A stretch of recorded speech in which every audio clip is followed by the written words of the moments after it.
What's going on, everybody? It's Game Unboxing Reviews here, and welcome to the very first news update for Teenage Mutant Ninja Turtles, Mutants in Manhattan. Now then, obviously this is a little different to what you're used to seeing on my channel, but I've been keeping a very close eye on this game for a while now, and believe it or not, it wasn't until last week when I finally decided that I was absolutely going to be picking up this game at launch. Now, one thing to mention is, obviously, since I'm doing videos on this game, some people might be a little worried that I'm not going to do videos on the other games, and that's completely wrong. No, I will be doing news updates on Mutants in Manhattan, Lego Star Wars, Lego Dimensions, and anything else that's coming out, you know, that I'm excited about, and that you guys are excited about. That's what I'll be doing. But this is just another game to add to that I'm very excited about this year because it sounds awesome. So in this video, I'm going to tell you everything you need to know and why you too should be excited about Teenage Mutant Ninja Turtles, Mutants in Manhattan. So, without further ado, let's get to it. Alright, so first up, let's talk about the story. So one of the great things about the story in this game is that it's actually going to be penned by IDW Comics' Teenage Mutant Ninja Turtles author, Tom Waltz. So you know we're definitely in safe hands when it comes to the story of this game, which is really nice to know. And if you look at some of the trailers, you can see some of the places the story might be going, and it seems like it's going to turn out to be a lot of fun. So in the story of Mutants in Manhattan, you battle alongside your fellow turtle brothers through the sewers, subways, and streets of New York City to take down fan-favorite enemies such as Bebop, Rocksteady, Armageddon, Wingnut, Slash, Krang, Kari, and of course the infamous Shredder. So there's a lot of fan service just from the villains alone in this game, and who knows, there could even be more villains that we don't know about yet. We will just have to wait and see. Now, one of the cool things that this game features that I actually found to be a really pleasant surprise is that it actually features full 4-player online co-op mode. It's completely optional, so if you prefer to play solo, then you can absolutely do that. You do not have to play with other players if you don't want to, but if you're up for some teamwork gameplay, then both yourself and up to 3 other friends can experience the entire game together, which is just such an awesome feature. I'm really glad this is in the game because obviously, you know, TMNT, it's always been about teamwork. You know, all the turtles are always working together when you watch the show or you watch the movies or whatever. You know, they've always worked together. That's who they are. And so to see that you're going to be able to do that in this game with your friends, that's going to be a lot of fun. I think online co-op is definitely going to, you know, make this game last longer because obviously you could play the game by yourself, but I think it's going to be a lot more fun if you play it with your friends. So as some of you may know, one thing that Platinum Games are very well known for is excellent combat systems, and personally, judging by what we've seen so far, I think this is no exception. I mean, I think the combat system is going to be a lot of fun to play with.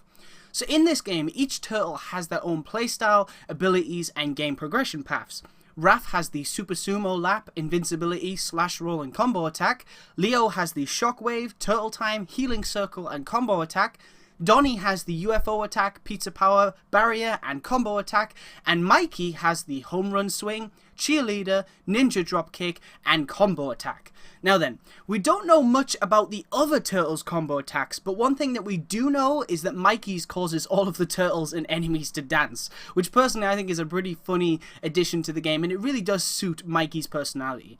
Another cool thing that's kind of to do with the combat system is you can actually tell other players what to do in game. So you could say, go all out, follow me, wait, or even just protect me. And I think that's a great way of communicating with players who don't actually have a mic, and I think it's going to be a really nice addition to the game.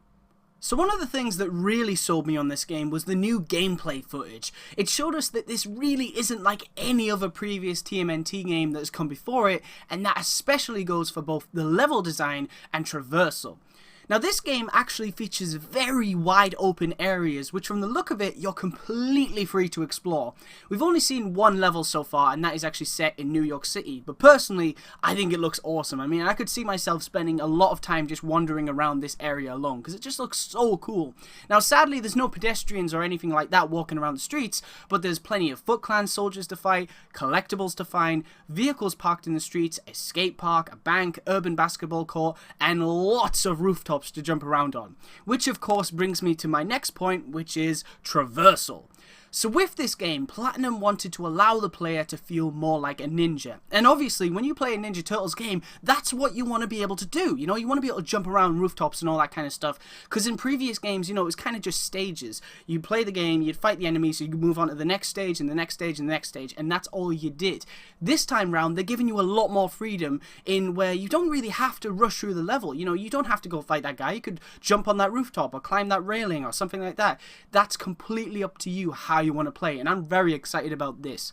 So what they did is they actually gave each turtle the ability to climb up any surface, grind on rails, swing on lampposts, bounce on canopies, and even be able to glide with their very own parachute. Not to mention the ability to leap around the entire city with ease. I mean, really, this game could be mistaken for an open world game. Yes, it's much smaller to what we're used to, but you know, if you look at the gameplay that I've provided in the description, you can see these areas are completely free to explore. You can jump around, climb any surface. It's insane. And plus, it's online. So being able to jump around a city with your friends, that just sounds like a lot of fun, and I'm totally in. I really can't wait to just jump around the city with all my friends in this game, because it's just going to be awesome. So another surprising thing about this game is that each level actually features what I like to call side missions. Now what these are is basically mini missions that you play through at the beginning of each level, and once you've done them, you get to the big bad boss battle at the very end of the level. Now then, the best part about this is that they are completely random, which means that yourself and your friends will get to play through a new side mission each time you replay a level. Now personally, I think this is a brilliant decision by Platinum Games, because what it does is it allows you to play through the same section multiple times, but it won't become repetitive. It's a very smart decision by the team. So some of the side missions that we know of so far involve defeating all enemies in an area, transporting money bags away from enemies, which I especially love because it's just so cool seeing two turtles bouncing around with the money bags trying to get them back to a certain area, and then watching the other two turtles defend them, preventing the Foot Clan from actually getting the money bags back. I think it's going to be a really fun and cooperative side mission. And the other is collecting the enemy's goods before time runs out, which is basically the same thing, only with smaller money bags and less hopping. So there is another side mission type which we need to talk about, and that is enemy hideouts. Now then, here's the cool thing about these. I believe you can actually complete them by playing normally or going for a more stealthy approach. But here's the thing. From what I've seen so far from all the gameplay videos online, everyone seems to go for the loud approach, where they go into the hideout and take out all the enemies. But when the mission actually first starts, you can see that the Foot Clan soldiers actually have their back turned, and there's lasers and all kind of things trying to stop you from actually getting to them. So maybe you can actually go through those lasers and then sneak up behind the Foot Clan soldiers and take them out from there. And the achievements do actually hint at the fact that we might have some stealth gameplay in this game, so fingers crossed.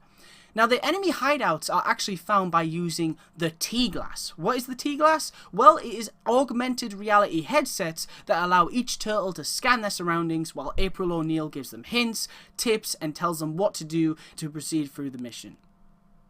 So next up, we're going to be talking about the Turtles Lair, and basically the Turtles Lair allows you to obtain items or put your current items into storage. The lair can be found by using your T-Glass, as it highlights any of the manholes in the area. So I've got a list right here of all the items that we know of so far in this game, and you can store up to 4 items in your inventory at once. So we've got the Jump Drink, a mysterious drink that increases your jumping power, the Speed Drink, a mysterious drink that increases your movement speed, Power Drink, increases your strength and lets you carry heavy objects more easily, Pizza, which recovers 2 slices of your health points, Plasma Mine, which goes off after a certain amount of time, or when someone steps on it, Virus Bomb, a bomb that spreads caltrops, causing enemies to gradually lose health, Grand Fireworks, which shoots up a grand display of fireworks, dealing some damage to nearby enemies while also distracting them, Freeze Bomb, a bomb that freezes enemies, Gravity Device, creates a gravity field that draws in enemies, Revive Pizza, which completely recovers your health points when you're knocked out, the Plasma Launcher, a heavy weapon that fires 1 plasma rocket, Hook Shot, a tool for pulling enemies towards you, which can be used as many times as you want, so that's a really good one, Porta Cannon, a mini cannon that attacks enemies automatically, Missile Turret, a large cannon that fires 6 heat-seeking missiles, plasma turret, a turret that fires plasma bullets, and the deluxe pizza, a super delicious pizza that recovers 2 slices of everyone's health points. So there are a lot of items for you to choose through in this game, and I think that's really cool because what it guarantees is everyone you play with will probably have a different play style. You know, some might have the jump drink, others might want a gravity device or a freeze bomb or grand fireworks, anything like that. I think it's going to be really cool because it's going to allow you to make your turtle unique compared to everyone else's. And last but most certainly not least, the final thing that we're going to be talking about is the pizza minigame. That's right, a pizza minigame. So basically, whenever you run out of health in multiplayer, your turtle will jump into their shell and hide. If they aren't revived by another player in time, then they will get transported back to the turtle's lair. From here, you get to play through a neat little minigame where you have to eat the pizza provided as fast as you possibly can. The more players that die, the more you'll see join you in eating the pizza. Although, of course, if all 4 turtles die, then it's game over and you have to start again. Personally, I figured this was worth mentioning as I think it's pretty cool. I really do. I think it's a really nice little addition to the game and it works really well in the world of Teenage Mutant Ninja Turtles. Alright guys, so that's pretty much it for this video. I mean, that is everything you need to know on Mutants in Manhattan. It's going to be an awesome game. I'm super excited about it. If I had to say a thing that I'm most excited about, it'd probably be the traversal and the big wide open areas. I mean, just being able to run around the city with your friends and jumping and climbing and swinging, all that kind of stuff, it just seems like a lot of fun. It really does just look like a blast. The combat system looks awesome. Everything looks great. I really do think this could be the best Ninja Turtles game to date, but you know, we'll just have to wait and see. All that's left to say is that Ninja Turtles Mutants in Manhattan will be available on PC, PS3, PS4, Xbox 360, and Xbox One from May 24th, 2016. Alright guys, so I want to thank you very much for watching.